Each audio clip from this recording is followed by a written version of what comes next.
Baik, bismillahirrahmanirrahim. Assalamualaikum warahmatullahi wabarakatuh. Perkenalkan, kami dari kelompok 3. Di sini saya akan memaparkan materi tentang analisis rasio probabilitas dan pegadaian syariah konvensional, pegadaian syariah dan pegadaian konvensional. Perkenalkan, nama saya Ria Sahra sebagai moderator dan teman saya. Baik, Assalamualaikum warahmatullahi wabarakatuh. Perkenalkan, nama saya Putri Amanda Said dari Perbankan Syariah 2. Adapun beberapa yang akan materi saya bawakan. Menurut Sartono, tahun 2010 nomor 122, profitabilitas adalah kemampuan perusahaan memperoleh laba dalam hubungannya dengan penjualan, total aktiva maupun modal sendiri. Dan menurut Mardianto tahun 2009 nomor 54, yaitu profitabilitas adalah mengukur kesanggupan perusahaan untuk menghasilkan laba. Dan menurut Sutrisno tahun 2009 nomor 10, profitabilitas adalah kemampuan perusahaan dalam menghasilkan keuntungan dengan semua modal yang bekerja di dalamnya. Profitabilitas adalah rasio untuk mengukur efektivitas manajemen secara keseluruhan yang ditujukan oleh besar kecilnya tingkat keuntungan yang diperoleh dalam hubungannya dengan penjualan dan investasi. Dan menurut Sunda Jaja tahun 2003 nomor 143 itu profitabilitas menggambarkan kemampuan semua perusahaan mendapatkan laba. Adapun tujuan rasio profitabilitas, yaitu rasio profitabilitas sangat diperlukan di dunia akuntansi keuntungan perusahaan, yang mana beberapa tujuannya. Yang pertama yaitu menghitung pemasukan laba perusahaan pada suatu periode akuntansi. Yang kedua, menghitung perkembangan laba yang diperoleh dibandingkan dengan periode akuntansi yang telah lalu. Yang ketiga, menghitung kemampuan perusahaan untuk mengembangkan modal yang digunakan, baik berasal dari modal pinjaman maupun modal sendiri. Yang keempat, menghitung laba bersih yang didapatkan oleh perusahaan setelah dikurangi oleh pajak dengan modal sendiri. Yang kelima itu menilai prestasi laba yang didapatkan oleh perusahaan dengan yang didapatkan pada periode sebelumnya.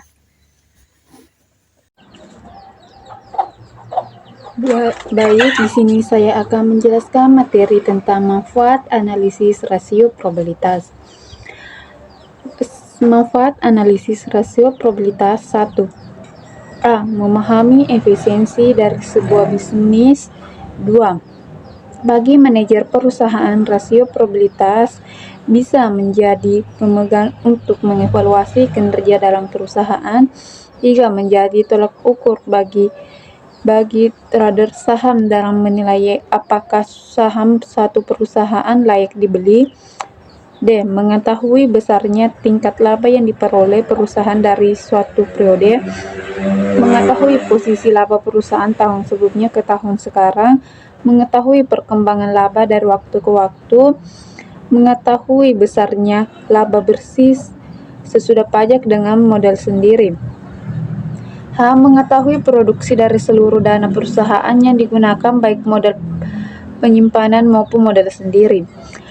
Adapun jenis-jenis pengukuran rasio probabilitas yaitu laba kotor.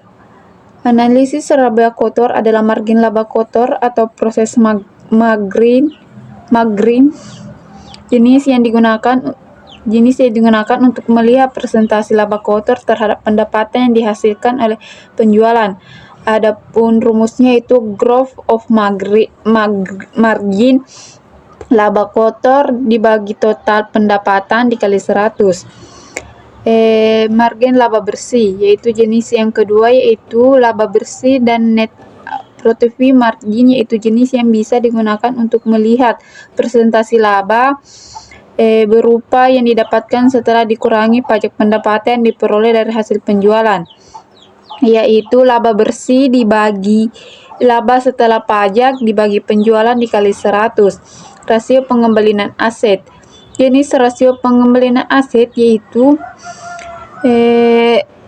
return of asset ratio. tingkat rasio pengembalian aset yang digunakan untuk menilai presentasi pengukuran atau laba.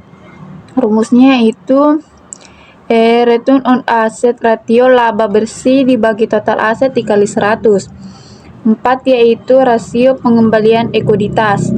Jenis keempat ini pengembalian ekuitas dan return of equity ratio yang biasanya digunakan untuk menilai perusahaan dalam menghasilkan laba dan investasi pemegang saham perusahaan.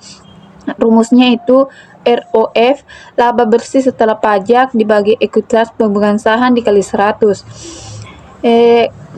Rasio kelima yaitu rasio pengambilan penjualan. Pengambilan penjualan yaitu bisa menampilkan tingkat keuntungan perusahaan setelah pembayaran variabel produksi, yaitu return of sales ratio itu laba sebelum pajak dan bunga dibagi penjualan dikali 100. Materi selanjutnya akan dijelaskan oleh teman saya. Analisis profitabilitas sesuai dengan landasan teori yang dikemukakan sebelumnya. Maka ada beberapa formulasi yang bisa dijadikan alat analisis profitabilitas, yaitu sebagai berikut. Tahun 2012, gross margin 3.559 miliar 480 juta dikurang 1.476 miliar 700 juta bagi 3.559 486 juta, dan hasilnya 2.082 miliar 785 juta dibagi dengan 3.559 486 juta, totalnya 58,51%. Dan pada tahun 2013 gross margin 1.960 miliar 253 juta dikurang 1.374 miliar 184 juta dibagi 3.960 miliar 253 juta, totalnya 60,24%. Pada tahun 2014 gross margin 4.208 miliar 887 juta dikurang 7.156 miliar 512 juta, hasilnya 39,59%. Pada tahun 2015 gross margin 4.475 miliar 61 juta dikurang 1.751 miliar 378 juta dibagi dengan 4.475 miliar 61 juta, hasilnya 60,86%. Pada tahun 2016 gross margin 4.883 miliar 307 juta dikurang 1.829 juta 229 miliar 1.829 miliar 229 juta dibagi 4.883 miliar 307 juta, hasilnya 62,54%.